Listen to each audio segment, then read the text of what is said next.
এখন আপনি বক পাখিগুলো করবেন, অবমুক্ত করবেন? হ্যাঁ, আমরা এখন আপনাদের সবার সামনে বক পাখিগুলো অবমুক্ত করব। তাহলে ওকে ওকে, একটু আর একটু। আচ্ছা, হ্যাঁ শিওর। দাঁড়ান এখন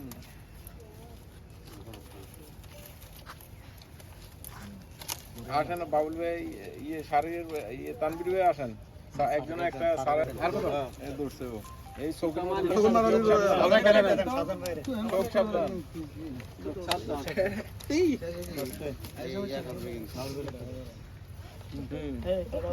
ইয়ে বাইরে শারীর বাইরে একটা দেন, ওইখানে একটা তানবীর ভাই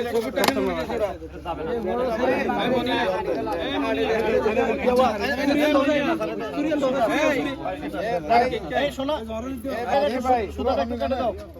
সুতা আছে দেখো ভাই, সুতাটা একটু এই গেছে। এবার বিসমিল্লাহ প্রাকৃতিক পরিবেশে বিসমিল্লাহ। আচ্ছা আচ্ছা যাবে যাবে